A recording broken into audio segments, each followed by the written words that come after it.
Bonsoir à tous, ciao ragazzi, merci d'être là. Ce soir, encore une fois, dans Buonasera Calcio, je vais donner mon avis sur un sujet d'actualité.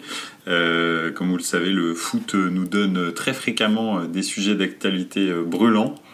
Donc voilà, ce soir, vous le voyez, ah bah non, c'est de l'autre côté, juste là, on va parler pendant 30 minutes du renouvellement de Didier Deschamps et de la sortie de Noël Le Graët. La sortie, les pieds décollés, celle-là, elle mérite largement un rouge. Donc voilà. Salut Forza Youth, salut Aurel, merci d'être là, merci d'être dans le chat. Écoutez, pendant 30 minutes, déjà je vais vous dire je me fais chambrer direct dès le début du chat. Donc, parce que Forza Youth a remercié la Roma. Hier, il y a eu 2-2. Milan menait 2-0 à la 86e minute. Et ça s'est terminé à 2-2. Donc voilà, c'était pas terrible. Bon, mais revenons à notre sujet. Notre sujet de ce soir, c'est le renouvellement de Didier Deschamps et la sortie de Noël Le Graët. Alors, je sais pas ce que vous en pensez, vous. Bien sûr, j'ai été choqué par les propos de Noël Le Graët. Mais il y a aussi un truc, c'est que, bon, déjà, c'est pas les premiers commentaires un petit peu déplacés que Noël Le Graët fait. Il se trouve que, en l'occurrence, c'est quelqu'un qui est coutumier du fait. Il s'est déjà pris la tête plusieurs fois avec Kylian Mbappé. Kylian Mbappé l'a souvent remis en place sur les réseaux sociaux. D'ailleurs, là, aujourd'hui, je crois que c'était aujourd'hui. En tous les cas, moi, j'ai vu le tweet ce matin. Aujourd'hui, Kylian l'a remis en place concernant Zidane. Et il a tout à fait raison. Donc effectivement, c'est vrai que c'est complètement déplacé ce qu'il a dit. Mais moi, il y a un truc qui me dérange quand même dans ça. Et comment est-ce que l'information est traitée? J'en parlais avec quelques personnes aujourd'hui. On a l'impression que le fait que Noël Le Graët ait complètement dérapé au sujet de Zidane en disant qu'il refusait, je ne sais pas si vous avez entendu les déclarations, enfin, je suppose que tout le monde l'a entendu, mais même si effectivement les déclarations de je le prendrai même pas au téléphone, ça m'intéresse pas, il a qu'à faire ce qu'il veut, il a même dit à RMC vous avez qu'à faire une émission spéciale pour qu'il trouve un club, enfin des trucs mais vraiment de l'espace. Effectivement, en l'occurrence, c'est vraiment un petit peu comment dirais-je, ça emmène aussi Didier Deschamps dans la discussion. Alors que le renouvellement de Didier Deschamps, et c'est pour ça que j'ai séparé les deux sujets, le renouvellement de Didier Deschamps, c'est vraiment quelque chose de différent. On peut discuter du renouvellement de Didier Deschamps sur la forme, on va dire, sur le jeu, le fond de jeu. Mais le truc, c'est qu'en revanche, on ne peut pas discuter le renouvellement de Didier Deschamps dans un terme sportif et de résultat. Didier Deschamps, il a fait 4 compétitions. Oui, c'est ça. Non, 5 compétitions. Il a fait 5 compétitions depuis qu'il est arrivé, en 2012. Il a fait quart de finale de Coupe du Monde en 2014, finale de l'Euro en 2016, victoire en 2018. Ok, quart de finale, c'était 8e ou quart contre la Suisse? Il me semble que c'est les 8e. 8e de finale contre la Suisse et finale de Coupe du Monde. Donc, en gros, sur 5 compétitions, il a quand même réussi à terminer 3 fois en finale. Il en a gagné une. Très honnêtement, les 2 autres, même si on peut discuter de la Coupe du Monde 2022, effectivement, sur la Coupe du Monde 2022, le fond de jeu était vraiment pas terrible, mais en tous les cas pendant 80 minutes, mais derrière il nous a fait vivre une finale incroyable. Il y a vraiment que 2018 ou en tous les cas 2021 où ça s'est mal passé à l'Euro. Donc voilà, c'est un peu pour ça que moi je pense que c'est il faut dissocier les deux. Alors, je vais faire un petit point sur le chat parce qu'il y en a beaucoup. Tac. Donc salut à tous sauf à Noël, Aurélien. Oui, effectivement, Malinowski a signé à Marseille. Si tu veux, je te donnerai mon avis juste après, s'il nous reste un petit peu de temps. Oui, alors Crécorleur Droudieu. Voilà, bon. Merci. Molina a parlé, j'ai vu uniquement la fin, c'est assez horrible ce qu'il se passe là-bas sous silence, effectivement.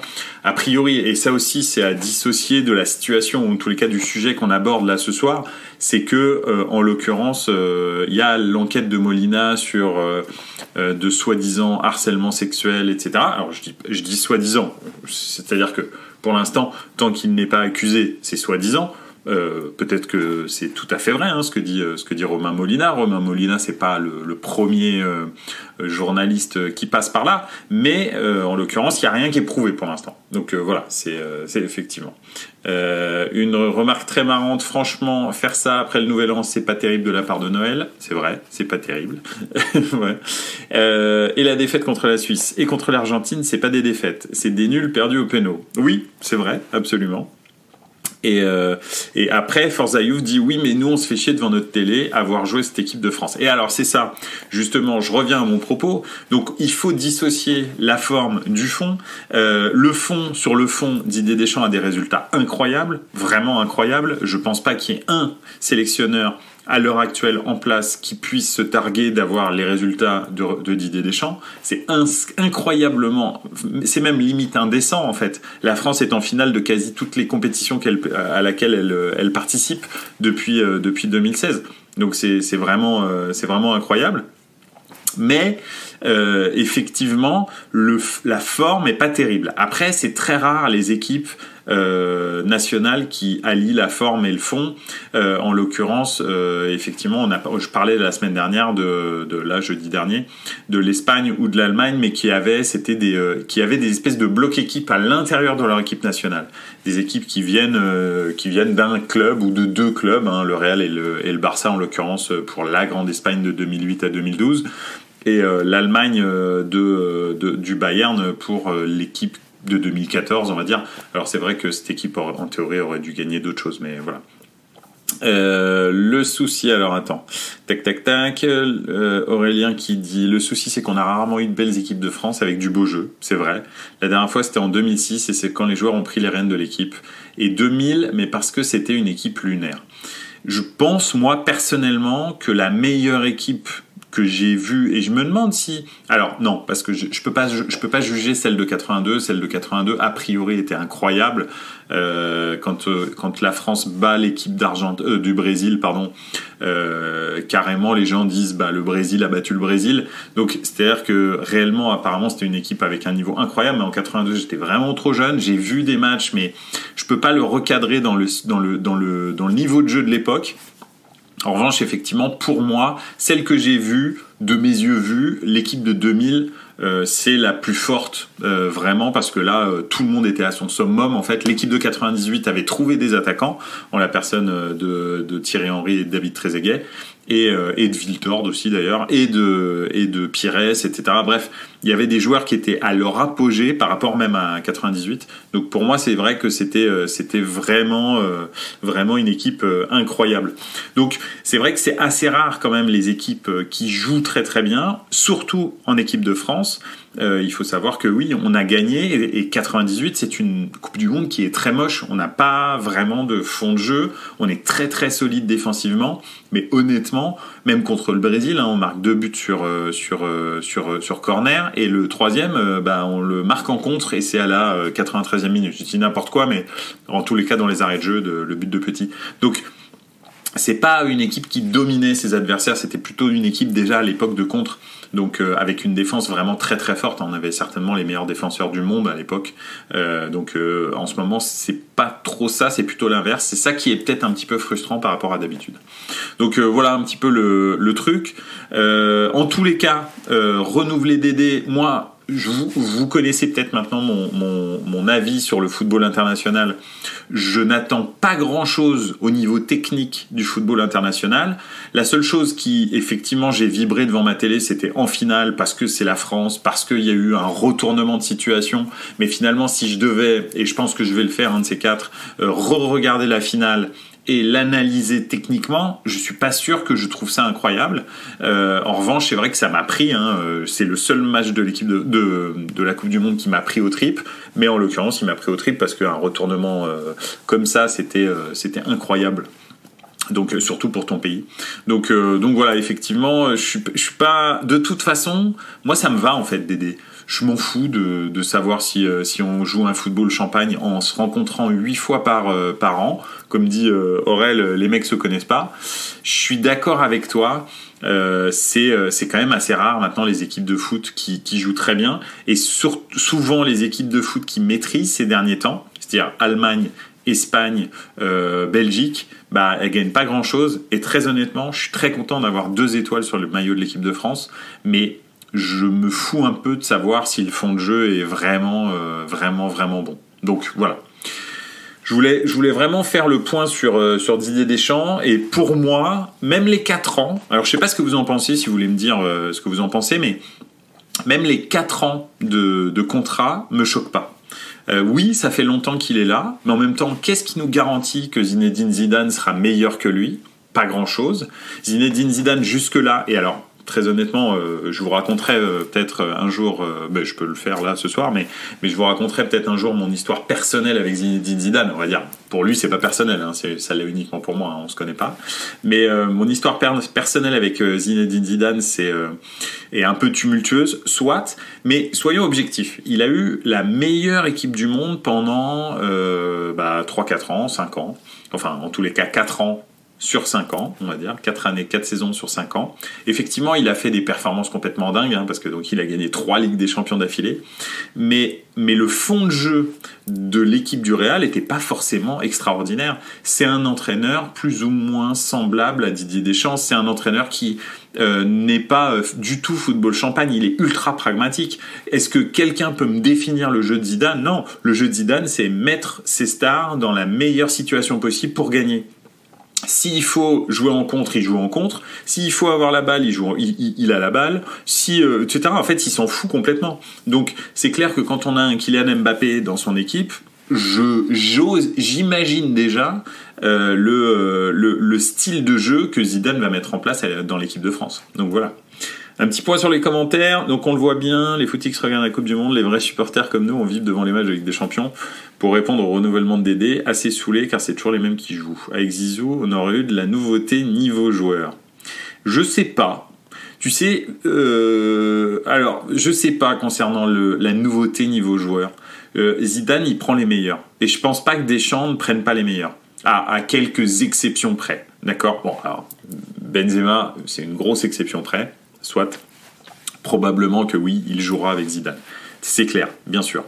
Maintenant, en revanche, probablement, parce que ça se trouve, Zidane décidera qu'il ne s'adapte pas à son système, mais en revanche, probablement que oui, effectivement, Deschamps, il prend les meilleurs. Enfin, je vois pas, il n'y a pas d'énorme oubli où tu te dis, mais qu'est-ce qu'il a fait ? Pourquoi il ne l'a pas pris là à la Coupe du Monde 2018 ?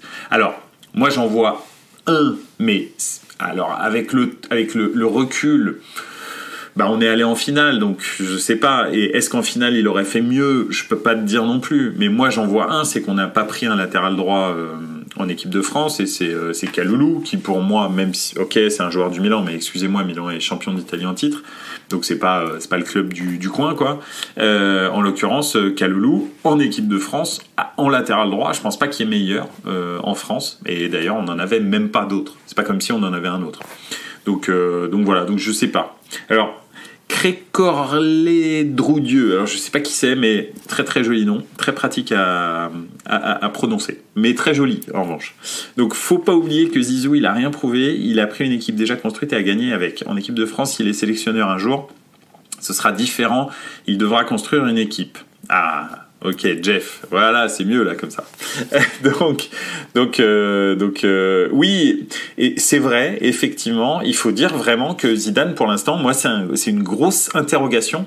Oui, c'est un entraîneur très pragmatique, un petit peu si je dois le comparer à quelqu'un, à la Ancelotti. D'ailleurs, il a été biberonné un peu au Ancelotti, que ce soit à la Juve ou que ce soit ensuite au Real quand il était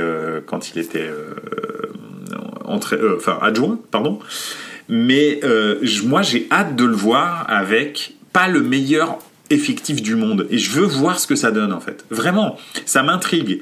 J'ai hâte de le voir, par exemple, prendre la Juve, là. J'espère et je souhaite profondément qu'ils prennent la Juve et qu'on voit ce que ça donne. Parce que l'effectif de la Juve, c'est pas le meilleur du monde, hein.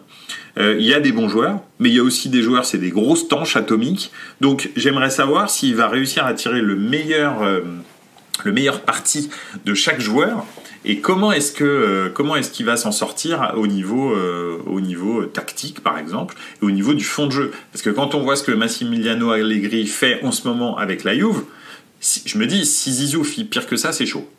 Honnêtement, c'est très très chaud. Donc voilà, mais au-delà de tout ça, vraiment, pourquoi est-ce que je reviens à ce que je disais, pourquoi les 4 ans? Parce que là, on voit qu'il y a une nouvelle génération avec l'équipe de France. Comment il s'appelle? Kylian Mbappé en est le fer de lance, il a 24 ans. Dans 4 ans, il aura 28 ans, il sera en pleine bourre. Et puis, à côté de ça, il y a tous les petits nouveaux, là, les Tchouaméni, il y a probablement, j'espère, Mike Maignan ou peut-être Ilan Meslier qui prendra la succession de Loris dans les cages. Il y a Konaté ou Upamecano dans l'axe. Il y a Théo Hernandez qui pareil a 24 ans. Il y a certainement Fofana qui est pas mauvais, moi qui m'a plutôt plu dans ses rentrées, même si c'est très défensif. Il faudra probablement un playmaker au milieu parce que Griezmann arrive à la fin, mais on va le trouver, hein, on le sait. Et puis un numéro 9, il en faudra un vrai, et puis il faudra un ailier droit. Mais l'équipe de France produit tellement de nouveaux joueurs chaque semaine limite, des fois c'est hallucinant, que Ferland Mendy, ouais ok, mais que je m'en fais pas, et Dédé c'est bien qu'il ait un cycle complet et qu'il emmène cette génération vraiment jusqu'au bout, jusqu'à une Coupe du Monde, qu'il la prépare pendant l'Euro 2024 et qu'il l'emmène à la Coupe du Monde 2026. Et donc je pense que c'est un bon choix de faire 4 ans. Je pense que l'important c'est d'avoir de la stabilité. Donc voilà les 4 ans un petit peu. Aurélien qui dit j'avais des doutes sur le premier succès de Zidane en C1 avec le Real. Au bout de 3 j'en ai plus, mais c'est vrai que ça ne garantit pas un succès certain. Non, c'est incroyable ce qu'il a fait. Attention, c'est incroyable, vraiment. En revanche, son groupe n'a quasi pas bougé. Il était ultra reconnu dans ce club. Il est même limite adulé dans ce club-là. On voit par exemple sur la sortie de Noël Le Graët, et on va y venir, sur la sortie de Noël Le Graët, carrément le Real... on me disait cet après-midi a publié un communiqué. Donc c'est carrément sa maison quoi. Donc voilà. Donc c'est un peu on verra. On verra le jour où c'est plus sa maison et où il n'a pas la meilleure équipe du monde, parce qu'on peut clairement se dire qu'il avait la meilleure équipe du monde à l'époque. Donc voilà. Dédé, en tous les cas, c'est l'assurance tout risque en équipe de France. Après, rien n'empêche la Fédération française de foot de le licencier si en 2024 vraiment ça se passe très très mal. C'est pas interdit. La Fédération française de foot, grâce au succès incroyable qu'on a depuis ces, on va dire, 8 dernières années, est très excédentaire.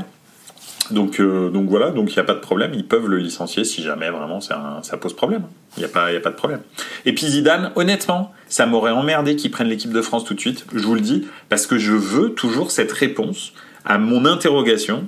Je n'ai pas la réponse. Je ne dis pas que c'est pas le cas. Je dis juste, j'aimerais beaucoup savoir si Zizou est vraiment un entraîneur Fiori-class, quoi. Quelqu'un qui est au-dessus du lot, qui fait partie des Pep Guardiola, Jürgen Klopp, Carlo Ancelotti, ou alors si c'est pas ce calibre-là. Voilà, je veux juste le savoir. Donc voilà, tout simplement. Passons maintenant à Noël Le Graët. Alors, Noël Le Graët, en ce moment, c'est pas la fête. Et je pense très sincèrement que je veux pas être désagréable en disant ça. Bon, déjà, c'est quand même un personnage qui est vraiment très très désagréable, honnêtement. Il fait tout pour être désagréable. Honnêtement, hein, enfin moi je vous dis ce que j'en pense. Même son image est désagréable. Il renvoie une image qui n'est pas du tout sympathique. Où ça n'a rien à voir avec son âge, etc. C'est juste en fait, il a toujours cette espèce de drôle d'air un petit peu sarcastique, hautain, etc. Et son regard, il est vraiment particulier. On sent que c'est pas quelqu'un qui est vraiment franc et direct.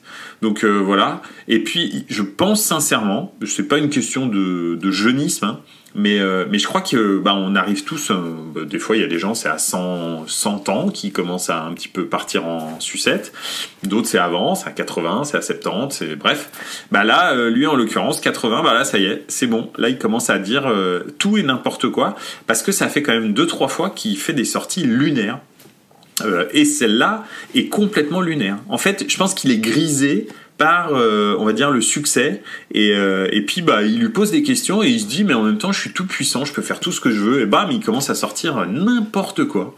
Donc voilà. Donc c'est un peu dérangeant.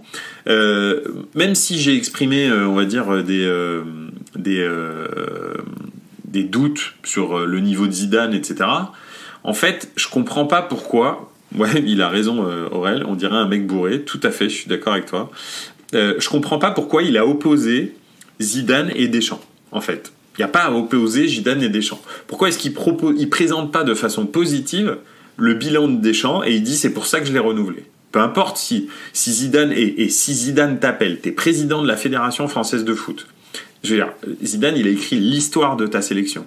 Entre autres, c'est pas le seul, mais franchement, il fait partie de la crème, quoi. Il va être rejoint par Kylian Mbappé, et avant, il est avec Michel Platini, Raymond Kopa et Juste Fontaine, quoi. Donc, en gros, c'est eux la base, les 4 ou 5 joueurs, et Didier Deschamps d'ailleurs, hein, honnêtement. C'est eux les 5 joueurs qui sont la base de l'histoire de ta sélection. Et le mec t'appelle et tu dis « Ah non, mais de toute façon, j'aurais pas décroché. » Mais il faut être complètement arraché pour dire un truc comme ça. Sachant que tu sais que lui, un jour ou l'autre, ce sera ton sélectionneur. Bon, on le sait tous. On sait tous que Zizou, un de ces 4, ce sera le sélectionneur de l'équipe de France. Lui-même, il le sait. Pourquoi est-ce que tu dis un truc comme ça ? Sérieusement, c'est lunaire. Et je pense qu'il a énormément de pression en ce moment parce que Molina, il n'arrête pas de lui tomber dessus. Il y a l'audit du ministère des Sports qui est en train de se faire.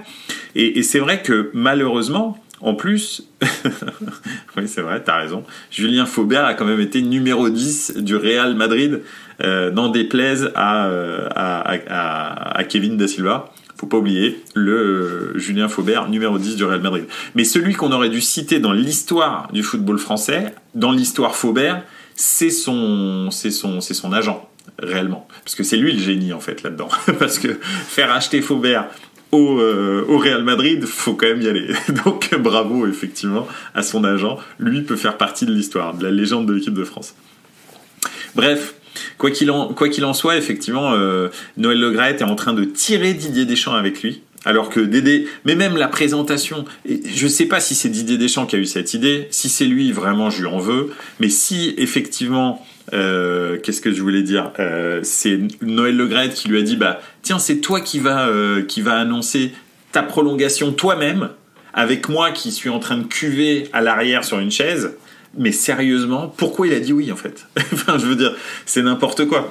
Donc voilà, donc c'est un peu triste tout ce qui se passe. J'espère très sincèrement que s'il y a des rats dans le placard, qu'ils seront mis à découvert, que si effectivement il y a harcèlement sexuel, il y a comportement complètement déplacé pour un président de fédération, que Noël Le Graët puisse être démis de ses fonctions.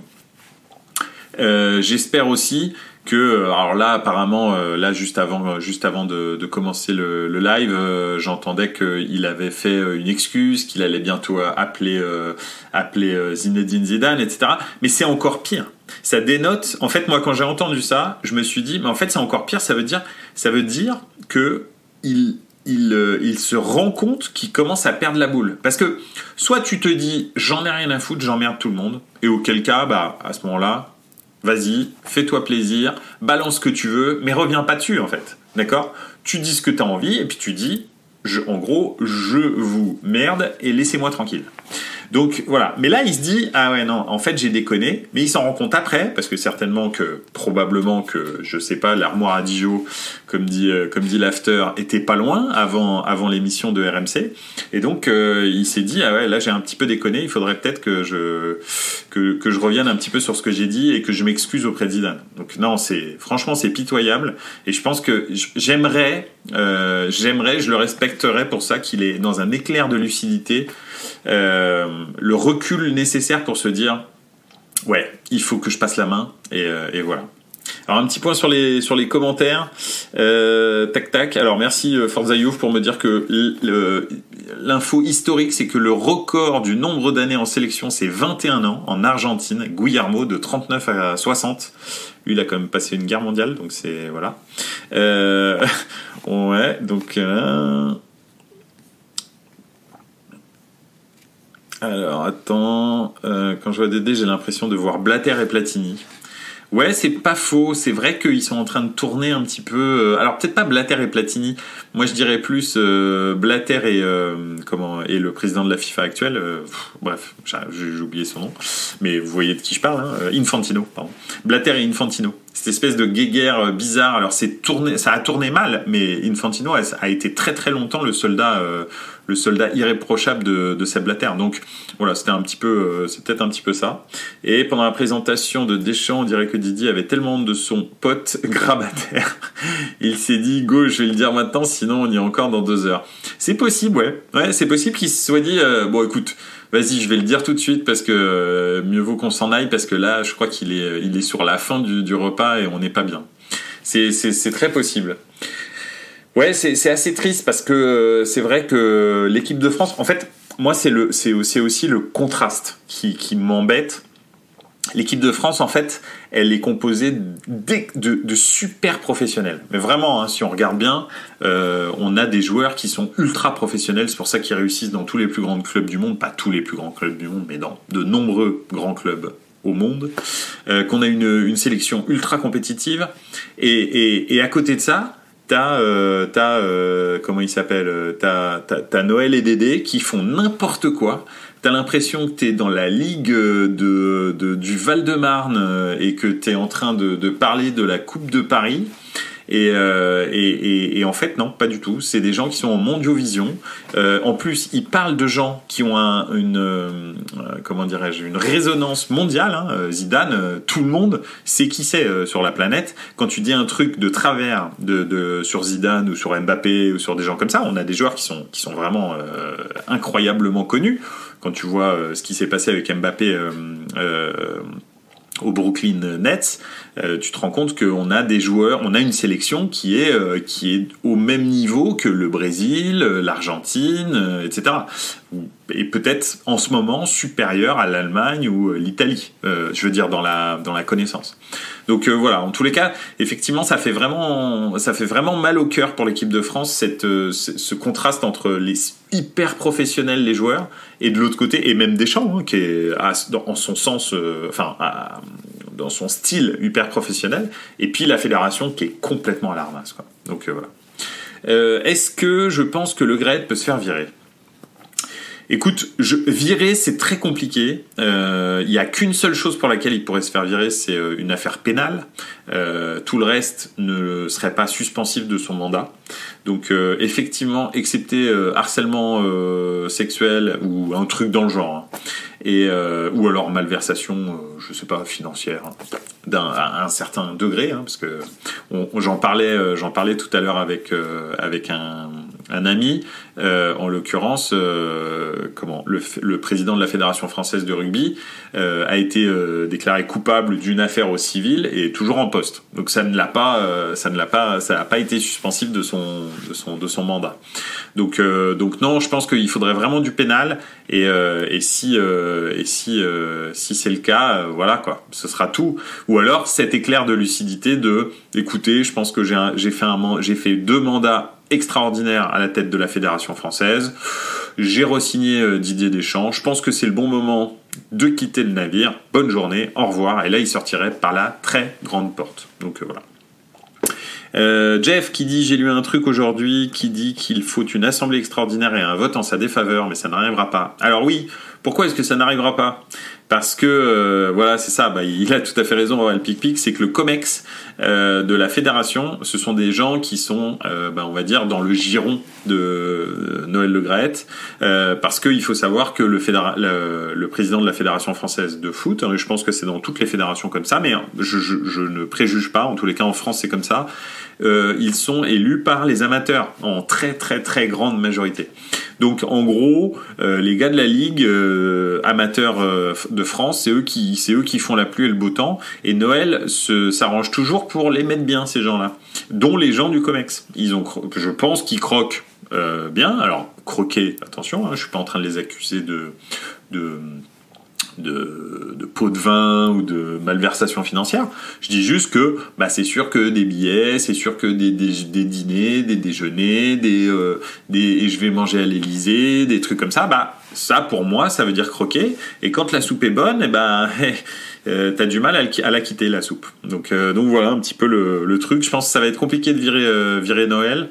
Mais espérons pour l'équipe de France que ça arrive rapidement, et espérons surtout que ça ne ternisse pas trop le travail qui, à mon sens, est très très bon de Didier Deschamps, même si, oui, dans le jeu, on émet tous des réserves, bien entendu, mais en revanche, dans la gestion des hommes, dans la gestion des résultats, dans la gestion des grands moments, dans la gestion des compétitions, c'est un expert. On a des résultats incroyables comme jamais l'équipe de France n'a eu.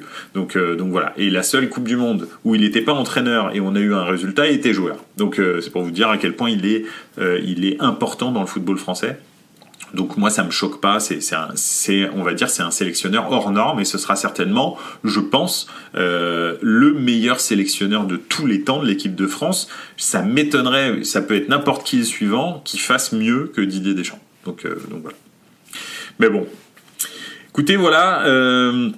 On arrive à la fin de Buonasera Calcio. Ça m'a fait plaisir de partager ça avec vous. Merci beaucoup d'avoir été présent. Merci beaucoup de vous être exprimé dans les commentaires. C'était super top, comme d'habitude.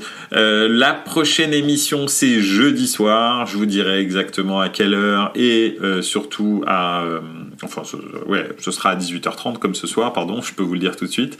Et surtout, quel sera le sujet. Voilà, écoutez, je vous souhaite une excellente soirée. Ça a été vraiment un très très très grand plaisir de passer ce moment avec vous. Plein de bisous. Ciao ragazzi, ciao.